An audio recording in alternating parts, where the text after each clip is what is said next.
Hence, extensive investments are made towards people and people practices. KRPL world's leading eco-friendly paper from agro residue.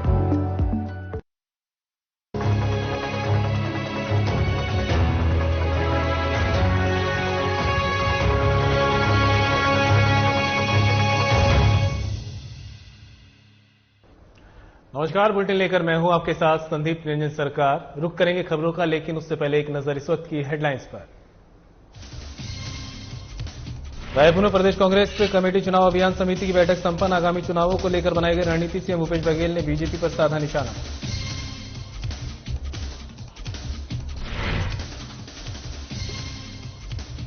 Balodabazar में परिवर्तन यात्रा में शामिल हुए बीजेपी प्रदेश अध्यक्ष अरुण साव। प्रदेश सरकार पर जमकर साधा निशाना, चुनावी वादे पूरे न करने का लगाया आरोप।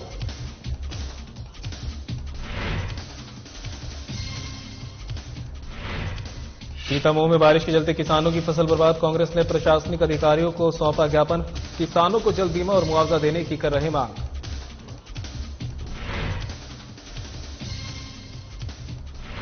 सागर के मेनपानी गांव के लोग पहुंचे कलेक्ट्रेट। बिजली पानी और स्थायी पट्टे की मांग को लेकर सौंपा ज्ञापन, अपनी समस्या से कलेक्ट्रेट को करवाया रूबरू।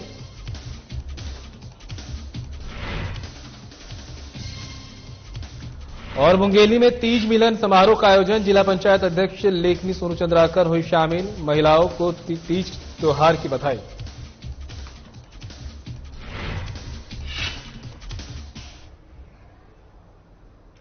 रुक कर लेते हैं अब खबरों का। खबर रायपुर से है, जहां प्रदेश कांग्रेस कमेटी चुनाव अभियान समिति की बैठक एआईसीसी के महासचिव और छत्तीसगढ़ प्रभारी कुमारी सैलजा, सीएम भूपेश बघेल, प्रदेश कांग्रेस अध्यक्ष दीपक बैज, विधानसभा अध्यक्ष डॉक्टर चरणदास महंत की उपस्थिति में संपन्न हुई। इस दौरान बैठक में आने वाले चुनावों में अभियान समिति के कामों की व्यापक चर्चा पर रणनीति बनाई गई। बैठक में निर्णय लिया गया कि 2 अक्टूबर को कांग्रेस भरोसा यात्रा 90 विधानसभा में निकाली जाएगी, जिसमें जिला स्तर पर वक्ताओं को चिन्हांकित करके अलग अलग क्षेत्रों में भेजा जाएगा। वहीं बैठक के बाद मुख्यमंत्री ने बड़ा बयान देते हुए कहा कि अब कांग्रेस मुक्त भारत कहना वे लोग बंद कर चुके हैं, क्योंकि जनता के आशीर्वाद से चुनावी रण में कांग्रेस ने उन्हें छत्तीसगढ़, राजस्थान, मध्य प्रदेश, कर्नाटक और हिमाचल में धूल चटाई है। वे कांग्रेस और राहुल गांधी से डरते हैं।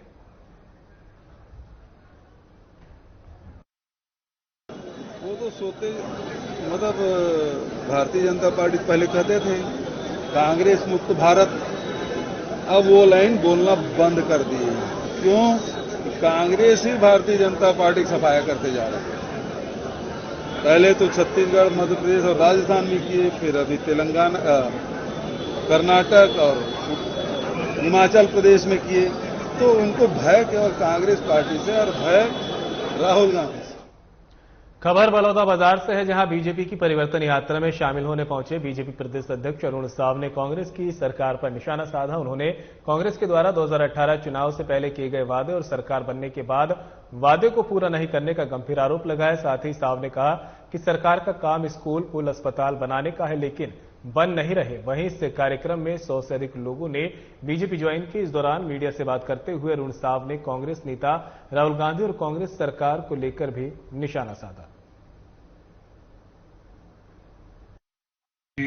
गांव के लड़का चढ़ते, गांव के लड़का बाटी खेलते, गांव के लड़का भौरा चलाते और बबापुर खा ले हमन बासी बोरे खावतात खाथन के लिए खातन जोर से बोलो।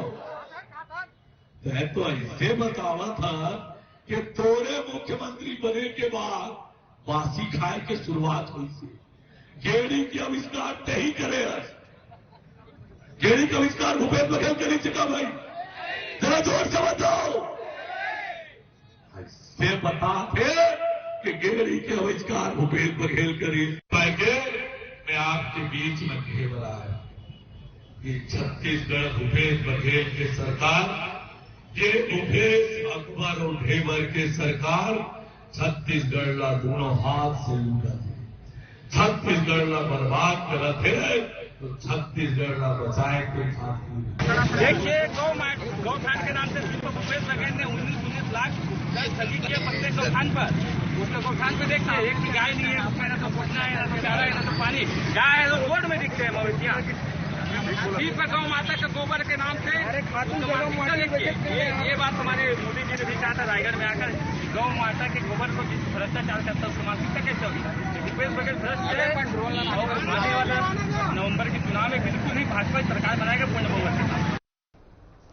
सीतामऊ विधानसभा क्षेत्र में भारी बारिश के चलते किसानों को भारी नुकसान हुआ है, जिसको लेकर ब्लॉक कांग्रेस ने प्रशासनिक अधिकारी को मुख्यमंत्री के नाम ज्ञापन सौंपा, जिसमें मांग की गई है कि किसानों को जल्द से जल्द मुआवजा राशि और बीमा दिया जाए।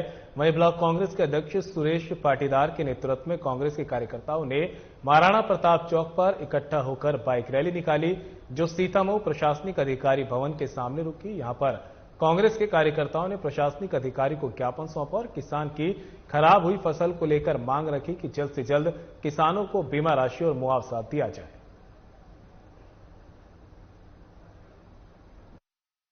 आज ब्लॉक कांग्रेस कमेटी सीतामऊ द्वारा ज्ञापन दिया गया है कि बिना सर्वे के मुआवजा दिया जाए। उक्त ज्ञापन जो है शासन तक पहुंचा दिया जाएगा और जो किसानों की जहां जानकारियां दी जा रही हैं उक्त सर्वे कराया जा रहा है। ग्राम सेवक और चूंकि अभी पटवारी नहीं है तो राजस्व निरीक्षक। सर, आज सरकार के तो अभिनंग जो पटवारी हड़ताल पे, तो फिर किसानों के खेतों में जाएगा कौन? अभी ग्राम सेवक और राजस्व निरीक्षक हैं वो जा रहे हैं और जो फसल कटाई प्रयोग, चूंकि कई किसानों की फसल कट रही है तो फसल कटाई प्रयोग भी आदरणीय कलेक्टर सर ने गठन कर दिए हैं दलों का, वो भी फसल। सर, अभी तक कौन से गांव की कौन सी सर्वे रिपोर्ट आपके टेबल पर आ चुकी है जो आपके अधिकारी गए और किसानों के सर्वे करके आए हैं? अभी जैसे मेरी आखड़ी और कुछ गांवों की जो जानकारी आई थी वहां गई थी, रिपोर्ट अभी प्राप्त नहीं हुई है। जैसे रिपोर्ट प्राप्त होगी हम सूचित करेंगे। मैं आपके माध्यम से शासन और प्रशासन को अवगत कराना चाहूंगा कि कल मैंने 7-8 गांव का दौरा किया था और मैंने खुद ने जाकर खेतों का निरीक्षण किया है। मैं खुद अपने जूते चप्पल हाथ में लेकर खेतों में पहुंचा था। तो सोयाबीन की स्थिति आप देख रहे हैं आपके माध्यम से, ये इसके अंदर अंकुरण होने लगा है। लेकिन जब मैं कल ग्रामवासियों के बीच और किसानों के बीच पहुंचा तो उनका कहना है कि अभी तक हमारे गांव में प्रशासन की तरफ से न तो कोई पटवारी जी आए हैं, न प्रशासन का कोई व्यक्ति हमसे हमारी फसलों की जानकारी लेने आए हैं। लेकिन तहसीलदार साहब कह रहे हैं कि हमारी टीमें चल रही हैं। तो मैं तहसीलदार साहब को भी कहना चाहूंगा कि आप सीतामऊ तहसील के जितने भी गांव हैं कृपया अपने सर्वे दल को तुरंत उन गांवों में भेजें और सोयाबीन की जो फसल है जो पूरी तरह से चौपट हो चुकी है, किसानों को अतिशीघ्र बिना सर्वे मुआवजा देने की कृपा करें। सर, असल में प्रशासन का जो कहना है आप स्वयं देख रहे हैं, सारे पटवारी हड़ताल पर हैं। रेवेन्यू की टीम तो कोई खेतों में गई नहीं है और किसान की पीड़ा ये है कि पहले लंबी खींच हुई जिसकी वजह से दाना जिस समय बनना था, खींच की वजह से उसकी ग्रोथ वहीं रुक गई और वो लगभग पलट चुकी थी कटने के कगार पर। और अब कटने का समय आया और फिर अतिवृष्टि, तो जो कुछ दाना बना था उसका भी अंकुरण होने लगा, खड़ी हुई फसलें और काटी हुई सड़ रही। अब मैं आपके चैनल के माध्यम से प्रदेश के मुखिया शिवराज सिंह जी की कथनी और करनी इस चैनल के माध्यम से उनको याद दिलाना चाहता हूं। 2019 की अतिवृष्टि में जब कमलनाथ जी का कयामपुर आगमन में 3 दिन प्रोग्राम लेट हुआ, इस बीच में वो भोपाल से भजन मंडली और डपली लेकर के मंदसौर के सुशासन भवन में आए, रात भर कीर्तन भजन किया और उनने कहा कि 40,000 रुपए प्रति हेक्टेयर जब तक कमलनाथ जी किसानों के इसमें नहीं डालेंगे मैं तब तक यहाँ भजन करूंगा। तो अब आज आप कुर्सी पर हो ना, प्रदेश के मुखिया हो, आप तो डाल दो आज।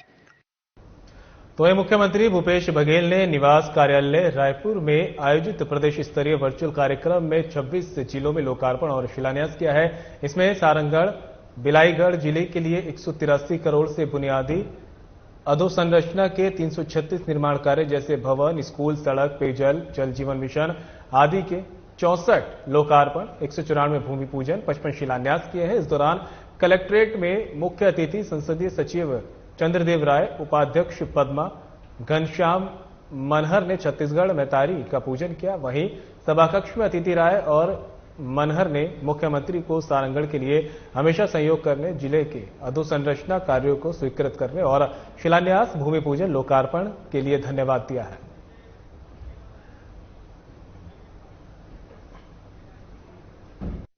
आज माननीय मुख्यमंत्री महोदय द्वारा स्टेट लेवल से पूरे स्टेट के विभिन्न लोकार्पण शिलान्यास कार्यक्रमों को आज किया गया। उसी कड़ी में आज सारंगढ़ विजयगढ़ जिले में 183 करोड़ के कामों का भूमि पूजन शिलान्यास एवं लोकार्पण हुआ है और इस उपलक्ष्य में सभी लोगों को बहुत बहुत बधाई और शुभकामनाएं।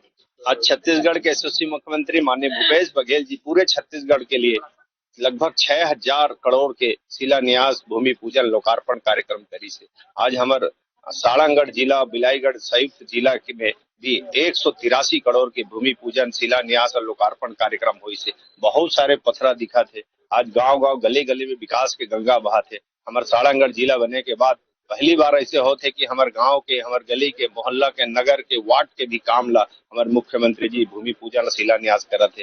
ये अवसर में मैं आप सब लोग बहुत बहुत बधाई, बहुत बहुत शुभकामना प्रेषित करा था। और अब खबर सारंगढ़ से है, जहां छत्तीसगढ़ राज्य अनुसूचित जाति आयोग के अध्यक्ष केपी खांडे, उपाध्यक्ष पद्मा घनश्याम मनहर ने जिले के अधिकारियों के साथ समीक्षा बैठक की। इस अवसर पर सचिव बीएल बंजारे भी मौजूद रहे। इस दौरान अध्यक्ष खांडे ने कहा कि अनुसूचित जाति वर्ग की महिला, पुरुष को गैर अनुसूचित जाति वर्ग के व्यक्ति को जाति सूचक अपमानजनक संबोधन एट्रोसिटी कानून के तहत है। ऐसी घटना राज्य में कहीं पर घटती है तो पुलिस थाना में कार्रवाई के लिए विधिवत एफआईआर दर्ज करा सकते हैं। साथ ही साथ अनुसूचित जाति आयोग को भी किसी भी माध्यम से सूचना दे सकते हैं। उद्देश्य आयोग की जो गतिविधियां, उसका उद्देश्य है, उसका कार्य क्षेत्र है और विभिन्न प्रकार के जो आयोग के द्वारा जो अनुसूचित जाति वर्ग के लिए राहत राशि की व्यवस्था संविधान में की गई है, उसकी जानकारी देना, उसका समीक्षा करना, ये प्रमुख उद्देश्य रहा है। तो हम छत्तीसगढ़ अनुसूचित जाति आयोग के बारे में बताना ज़्यादा योग्य समझते हैं। जब कभी अनुसूचित जाति के लोगों के विरुद्ध, चाहे वो जनता हो, चाहे अधिकारी हो, चाहे कर्मचारी हो, उनके विरुद्ध कोई गैर अनुसूचित जाति का व्यक्ति किसी प्रकार का शारीरिक हो, मानसिक हो, आर्थिक हो, सामाजिक हो, राजनीतिक हो, जब उनके साथ अत्याचार होता है तो उसका निवारण कैसे किया जाए, उनका समस्या का समाधान कैसे किया जाए, उन्हें कैसे राहत दी जाए, ये अनुसूचित जाति आयोग का मुख्य काम होता है। और अब खबर सागर से है, जहां बिजली, पानी और स्थायी पट्टे की मांग को लेकर ग्रामीण कलेक्ट्रेट पहुंचे। दरअसल मैनपानी गांव से आए ग्रामीणों ने कलेक्ट्रेट दीपक आर्य को एक आवेदन सौंपा है, जिसमें ग्रामीणों ने गांव में बिजली और पानी के ना मिलने की शिकायत की है। साथ ही उन्होंने कहा कि ग्रामीणों ने शासन से पट्टे ले लिए हैं, लेकिन ये तहसील में दर्ज नहीं हो पाए हैं, जिसकी वजह से हर रोज तहसील कार्यालय से नोटिस जारी किए जा रहे हैं। शासन से गुजारिश है कि तहसील कार्यालय में उनके नाम पर पट्टे दर्ज किए जाएं।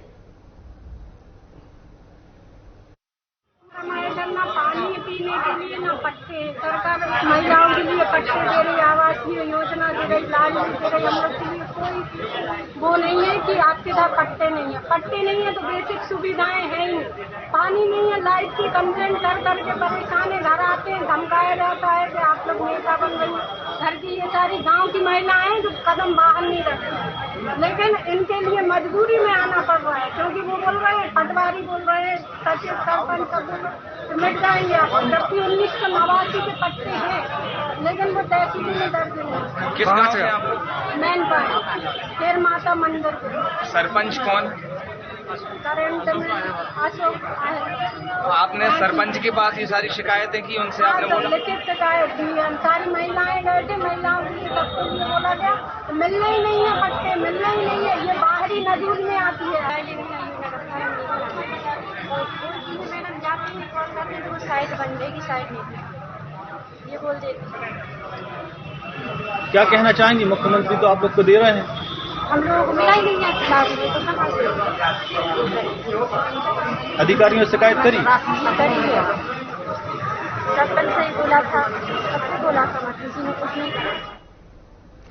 रायपुर में मुख्यमंत्री भूपेश बघेल की अध्यक्षता में उनके निवास कार्यालय में मंत्रिपरिषद की बैठक आयोजित की गई। बैठक के बाद वीडियो कॉन्फ्रेंसिंग के जरिए बेमेतरा और कोरिया जिले के चिटफंड निवेशकों को राशि का अंतरण किया। साथ ही मुख्यमंत्री वीडियो कॉन्फ्रेंसिंग द्वारा उन्होंने विभिन्न जिलों में विकास कार्यों का भूमि पूजन और लोकार्पण किया। इस दौरान खरीफ विपणन साल 2023-24 में समर्थन मूल्य पर धान और मक्का के उपार्जन और कस्टम मिलिंग की नीति का निर्धारण किया गया, जिसके तहत भारत सरकार द्वारा घोषित समर्थन मूल्य के अनुसार धान और मक्का का उपार्जन किया जाएगा। आज मंत्रिमंडल की एक महत्वपूर्ण बैठक हुई है और मंत्रिमंडल की बैठक के बाद जो प्रमुख बिंदु जिसमें निर्णय लिए गए उसके बारे में जानकारी देने के लिए मैं यहां आप लोगों के बीच में आया हूं। सबसे पहला तो खरीफ विपणन वर्ष 2023-24 इसमें जो धान खरीदी इसके पहले लगातार 15 क्विंटल प्रति एकड़ के हिसाब से खरीदी होती रही है। इस बार 20 क्विंटल प्रति एकड़ के हिसाब से धान की खरीदी होगी और धान की खरीदी 1 नवंबर से प्रारंभ किया जाएगा। मुख्यमंत्री द्वारा पत्रकारों को नगर विकास योजना क्रमांक 4 कौशल्या माता विहार में मकान खरीदने पर राज्य सरकार की तरफ से 15% की छूट प्रदान करने का उन्होंने घोषणा किया था, तो वो आज उसका निर्णय लिया गया है। तो वहीं छत्तीसगढ़ मीडिया एसोसिएशन के प्रदेश अध्यक्ष और सीएम भूपेश बघेल के पिता नंद कुमार छुरा पहुंचे, जहां मीडिया एसोसिएशन के पदाधिकारियों और कांग्रेस नेताओं ने उनका भव्य स्वागत किया है। इसके बाद कांग्रेस पदाधिकारियों और सदस्यों के साथ बैठक संपन्न होने के बाद सभी विभागों के प्रमुखों के साथ मुलाकात और चर्चा हुई। कार्यक्रम के अंत में मीडिया एसोसिएशन गरियाबंद के जिलाध्यक्ष परमेश्वर राजपूत और महासचिव चंद्रहास निषाद और सभी सदस्यों के साथ बैठक कर गई महत्वपूर्ण विषयों पर चर्चा की गई। सुरानगर के विश्राम गृह में माननीय मुख्यमंत्री भूपेश बघेल जी के पिताजी नंद कुमार बघेल जी, जो छत्तीसगढ़ मीडिया एसोसिएशन के छत्तीसगढ़ के प्रदेश अध्यक्ष है, उनका आगमन हुआ था। यहां पहुंचने के बाद वरिष्ठ कांग्रेसी नेताओं के साथ बैठक संपन्न हुई। साथ ही विभाग के आला अधिकारियों के साथ भेंट मुलाकात कार्यक्रम भी संपन्न हुआ और अंत में मीडिया एसोसिएशन के पदाधिकारियों के साथ बैठक संपन्न हुई, जिसमें मीडिया एसोसिएशन के एवं पत्रकारों के विषय में बहुत सारी बातों पर गहन विचार विमर्श किया गया। छत्तीसगढ़ प्रदेश के मंत्री मोहन मरकाम ने बीजेपी की परिवर्तन यात्रा को लेकर तंज कसा है। उन्होंने कहा कि परिवर्तन तो 2018 में प्रदेश की जनता ने कर दिया। 15 साल तक रमन राज में जो कुछ कार्य किए हैं उसे देखते हुए जनता ने बीजेपी सरकार का परिवर्तन किया है। उन्होंने कहा कि जब परिवर्तन यात्रा में भीड़ नहीं जुट रही है, लोग आ नहीं रहे हैं, तो केंद्रीय मंत्री अमित शाह का दौरा बार बार रद्द हो रहा है। 15 दिन की परिवर्तन यात्रा में प्रधानमंत्री से लेकर तमाम मुख्यमंत्री, गृह मंत्री, केंद्रीय मंत्रियों का दौरा हो गया। इससे प्रदेश की जनता को क्या फायदा हुआ, ये एक प्रश्न उठता है। साथ ही प्रदेश की जनता को किसी प्रकार का कोई फर्क नहीं पड़ने वाला।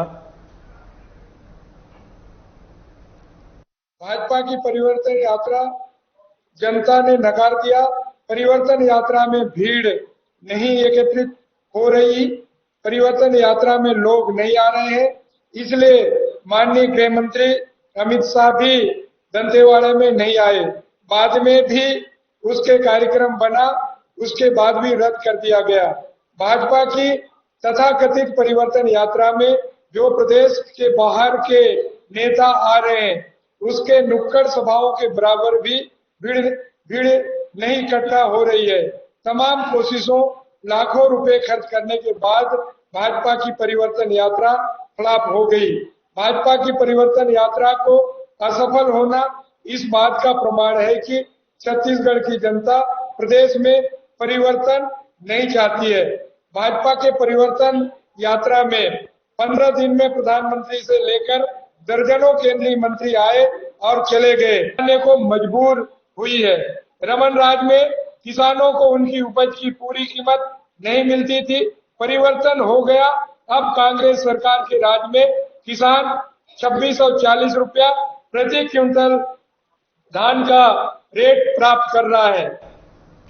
और अब खबर मुंगेली से है, जहां जनमानस मंच लोरमी में तीज मिलन समारोह का आयोजन किया गया, जिसमें जिला पंचायत अध्यक्ष लेखनी सोनू चंद्राकर और छत्तीसगढ़ महिला कांग्रेस सचिव ने अपने विधानसभा क्षेत्र की बहनों से मिलकर तीजा त्योहार की बधाई और शुभकामनाएं दी। इस दौरान मौके पर प्रदेश, जिला और ब्लॉक स्तर के कांग्रेस पदाधिकारी, बिहान समूह, आंगनबाड़ी कार्यकर्ता, सहायिका, बहनों और भाइयों का अपार जनसमूह मौजूद रहा। वहीं जिला पंचायत अध्यक्ष लेखनी सोनू चंद्राकर ने अपने उद्बोधन में उपस्थित जनसमूह को छत्तीसगढ़ शासन की योजनाओं के बारे में विस्तार से जानकारी दी।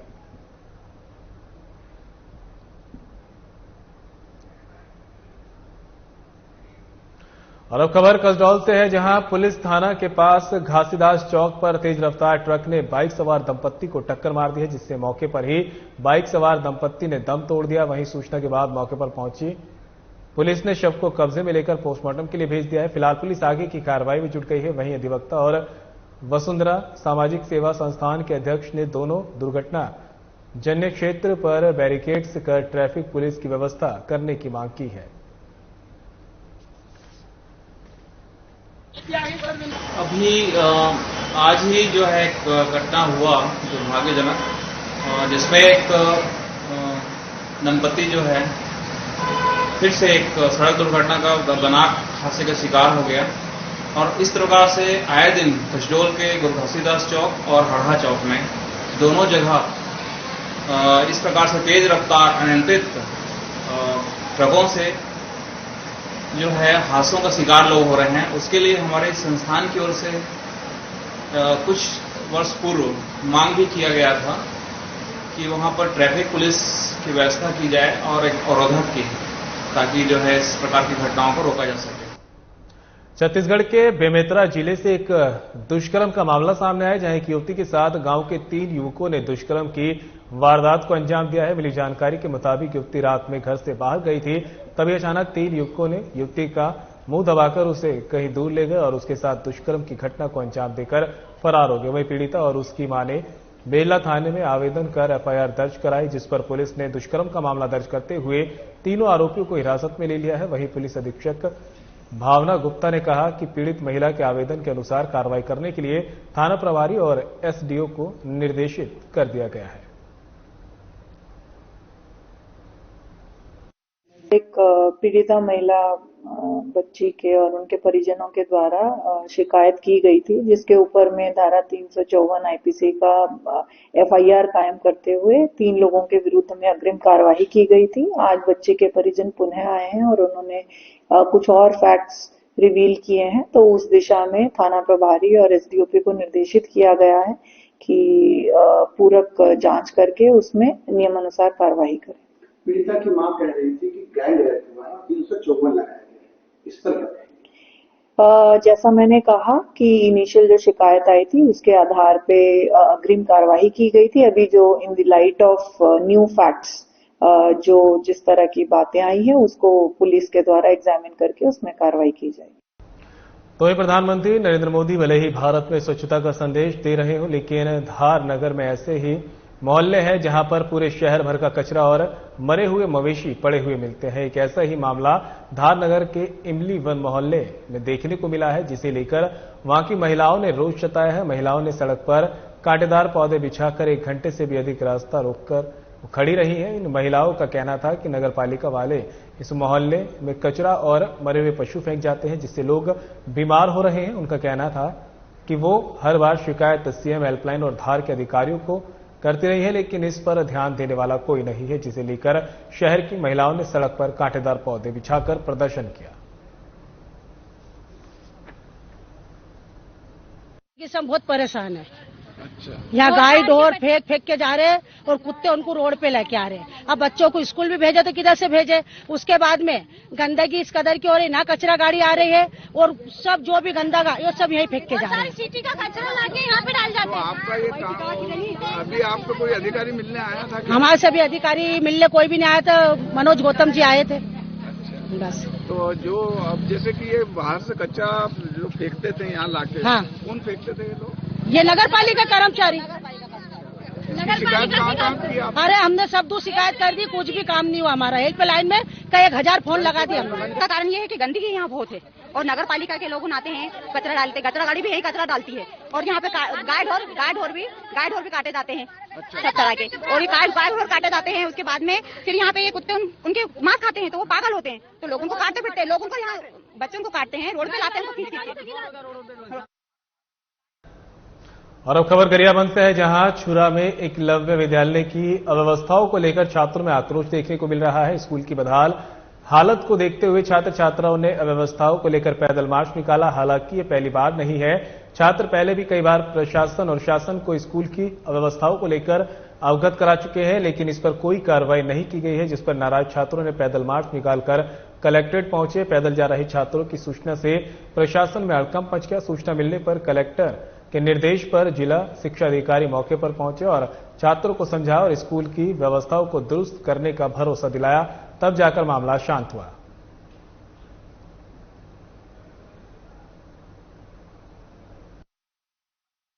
समस्या टीचर का 4 माह हो गए स्कूल खुला हुआ है, लेकिन अभी भी टीचर्स अवेलेबल नहीं हुआ है।